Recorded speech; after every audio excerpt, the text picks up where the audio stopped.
First step మీరు ఎలా complete చేశారు? అంటే ఫస్ట్ స్టెప్ చాలా మంది ఏంటంటే 2cc చేయాలి లేదా కస్టమర్ బిజినెస్ కంప్లీట్ చేయాలి, 1% వర్క్ కంప్లీట్ చేసే దగ్గర ఇంకా చాలా మంది చేద్దామా వద్దా, అది చేయొచ్చా లేదా, స్టెప్ తీసుకోవచ్చా లేదా అనుకుంటారు. సో అలాంటి కొత్త పీపుల్ అందరూ కూడా మీ సైడ్ నుంచి మీరు చెప్పిన సజెషన్. యాక్చువల్గా ఏంటంటే ఆ 1 డెసిషన్ కంప్లీట్ చేసేటప్పుడు అయితే నాకున్న ప్రాబ్లమ్స్ అన్ని కాదు, అసలు చుట్టూ ఉన్న వాళ్ళు ఎవ్వరు కూడా నాకు ఒప్పుకోలేదు. ప్రతి ఒక్కరు రిజెక్షన్స్ ఇచ్చారు. అసలు నమ్మొద్దు, లేదంటే నువ్వు అది చేయలేవు, ఫర్ఎవర్లోకి వచ్చినా కూడా నువ్వు వర్క్ చేయలేవు, ఇదే డిలే చేస్తుండేవారు. కానీ నా పైన సపోర్ట్ చేస్తారు అని నాకు ఒక బిలీవ్ వచ్చిందనమాట. ఇందులో టీం వర్క్ ఉంటుంది, సో టీం వర్క్ లో డెఫినెట్ గా సక్సెస్ అవుతారు అని చెప్పారు. అదొక్కటి మాత్రమే బిలీవ్ చేశాను, టీం ద్వారా సక్సెస్ అయ్యాను.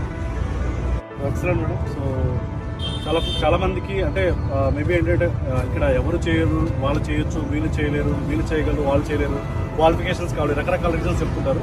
బట్ ఇక్కడ క్వాలిఫికేషన్తో కానీ మీ యొక్క సర్టిఫికేట్స్తో కానీ లేదా మీ యొక్క బ్యాక్గ్రౌండ్తో కానీ సంబంధం లేకుండా ఇక్కడ ఫర్ఎవర్ లోపు వచ్చి అందరికీ సూట్ అవుతుంది. కాకపోతే ఏంటంటే ఇందాక మేడం చెప్పినట్టు first never give up attitude చాలా ఇంపార్టెంట్. సెకండ్, మీ యొక్క రీజన్ స్ట్రాంగ్గా ఉండాలి. ఏదో టైం పాస్ కోసం చేసేలాగా ఏదో ఒక ట్రై చేద్దామనేలా కాకుండా స్ట్రాంగ్ రీజన్తో పనిచేయండి అండ్ కన్సిస్టెన్సీగా పనిచేయడంతో పాటుగా మీ యొక్క అప్లైనర్ సపోర్ట్ చాలా ఇంపార్టెంట్. టీమ్ లీడర్ సపోర్ట్ ఖచ్చితంగా తీసుకోండి అండ్ వాళ్ళు మీకు హెల్ప్ చేస్తారు. I wish very all the best. Thank you.